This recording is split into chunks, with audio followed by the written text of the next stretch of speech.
Assalamualaikum warahmatullahi wabarakatuh. Perkenalkan nama saya Ferdiana Travisan, NRP 502541033. Pada kesempatan kali ini saya akan menjelaskan soal nomor 3 yang berjudul Hutao Mengset, yang dimana Hutao sedang mencari foto dari dirinya dan mantan kekasihnya yang terpisah menjadi 3 bagian.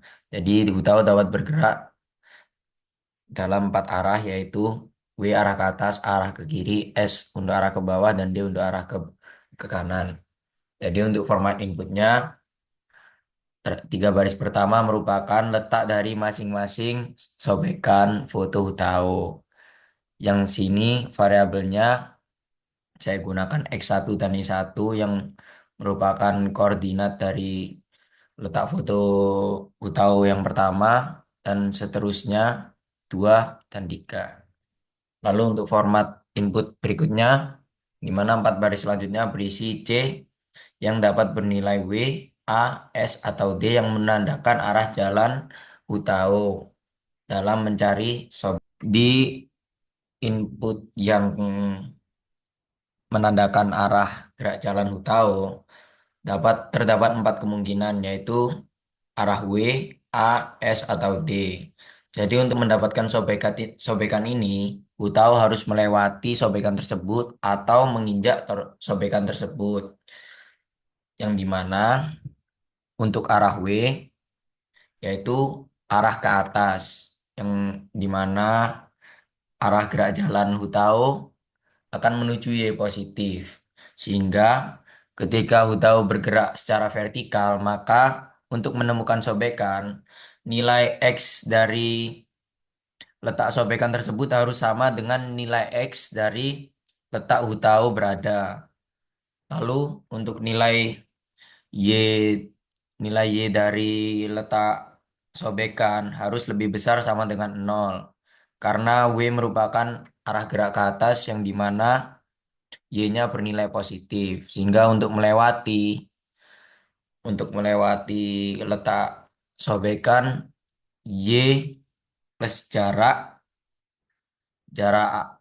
arah gerak Hutao harus lebih besar sama dengan Y, di mana letak sobekan tersebut.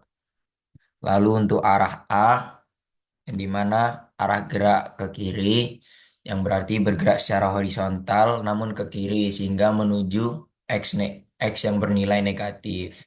Sehingga nilai X dari letak sobekan harus kurang dari sama dengan 0. Dan karena bergerak secara horizontal, maka Y dari letak sobekan harus sama dengan Y dari letak Hutao berada.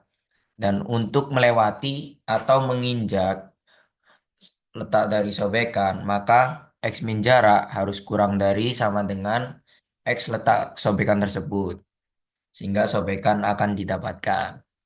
Lalu untuk arah yang S, yang dimana arah gerak ke bawah, maka karena bergerak secara vertikal, maka X dari letak sobekan harus sama dengan X di mana letak utama berada, dan Y dari letak sobekan harus kurang dari sama dengan 0 karena S bergerak ke bawah, yang dimana S menuju arah Y negatif, sehingga Y min jarak yang nantinya akan bernilai negatif harus kurang dari sama dengan Y1. Y1 yang merupakan letak sobekan tersebut, letak vertikal sobekan tersebut.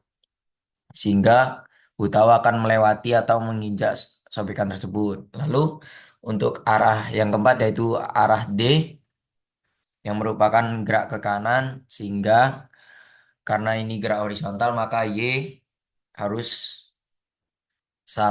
Y letak sobekan harus sama dengan Y di mana letak Hutao berada, dan X letak sobekan harus lebih besar sama dengan 0 agar dapat melewati atau menginjak sobekan, maka X plus jarak harus lebih besar sama dengan X letak sobekan tersebut, sehingga sobekan akan didapatkan.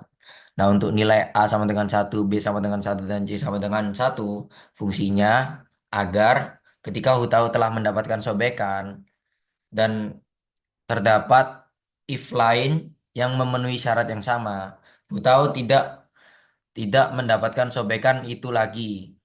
Jadi ketika awalnya A bernilai satu, semisal ketika arah W ini, arah W, maka U tahu langsung mendapatkan sobekan. Sehingga A-nya nanti akan bernilai nol. Nah, ketika A-nya bernilai nol, maka ketika if yang memiliki syarat yang yang akan memenuhi syarat nantinya, yang juga akan memenuhi syarat nantinya, namun karena A-nya sama dengan nol, maka if-nya tidak akan jalan.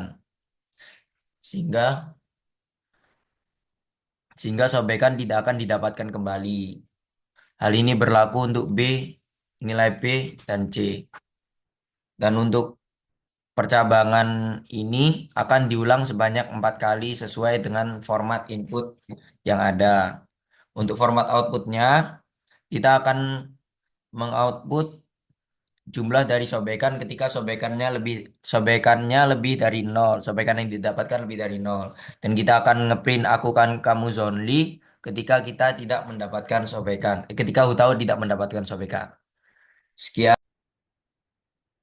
Untuk soal selanjutnya yaitu adalah soal Kilde X1 yang dimana terdapat dua karakter yaitu Kilde dan Zhongli yang dimana Kilde harus mencapai Zhongli untuk mengalahkannya dan Zhongli harus menutup jalan dari Kilde agar Kilde tidak dapat mencapai Zhongli. Jadi di kode saya terdapat dua scanf yang scanf pertama menunjukkan berapa baris dan berapa kolom dari tabel tersebut. Dan untuk scanf setelahnya, untuk scanf yang kedua berisi koordinat letak dari letak baris kolom dari Kilde dan Zhongli.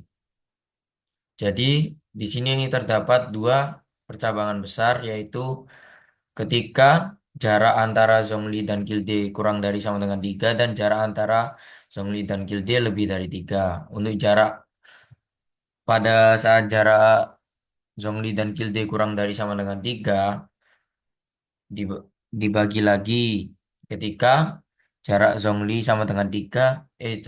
dan Kilde sama dengan 3 atau jarak Zhongli dan Kilde sama dengan 2. Yang dimana ketika Zhongli dan Kilde berada pada suatu baris yang sama atau pada berada pada suatu kolom yang sama, maka Zhongli dipastikan akan menang. Ketika Zhongli berada di pojok-pojok pojok-pojok koordinat, maka Zhongli hanya membutuhkan Dominus Lapidus 2 kali. Lalu ketika Zhongli berada di pojok namun tidak di pojok dari baris dan kolom, maka Zhongli hanya perlu menggunakan Dominus Lapidus 3 kali. Dan selain itu, Zhongli akan menang menggunakan Dominus Lapidus 4 kali. Dan Kilde akan menang ketika jarak dari Zhongli dan Gilde kurang dari sama dengan 3 dan kok baris dan Gilde dan Zhongli tidak terletak pada baris dan kolom yang sama. Jadi ketika jarak antara Zhongli dan Gilde sama dengan 3 maka Gilde akan menang dengan waktu 3 detik. Ketika sama dengan 2 Gilde akan menang dengan waktu 1 detik. Dan untuk jarak Kilde dan Chonli sama dengan 1, maka dipastikan Kilde akan menang karena Kilde akan bergerak setiap 2 detik. Untuk selanjut untuk selanjutnya terdapat ketika untuk kasus selanjutnya ketika Zhongli dan Kilde berjarak lebih dari 3. Ketika ketika Zhong ketika berjarak lebih dari 3, Zhongli dipastikan akan menang. Jadi ketika Zhongli berada di pojok baris dan kolom, maka Zhongli hanya akan memerlukan Dominus Lapidus 2 kali. Dan ketika Zhongli berada di pojok, namun tidak di pojok tabel, yaitu misalnya di pojok sini atau pojok sini, tengah-tengah sini, maka Zhongli hanya perlu menggunakan Dominus Lapidus 3 kali. Dan selain kasus tersebut, maka Zhongli hanya Zhongli akan menggunakan Dominus Lapidus. Contohnya ketika Zhongli berada di tengah seperti ini, maka Zhongli harus menggunakan, oh maaf, dan juga ketika baris atau kolomnya sama dengan 3, maka Zhongli hanya perlu menggunakan 3 Dominus Lapidus. Namun jika lebih, maka Zhongli bis. Namun jika lebih dan tidak berada di pojok, maka Zhongli perlu menggunakan Dominus Lapidus 4 kali untuk menang. Sekian, terima kasih.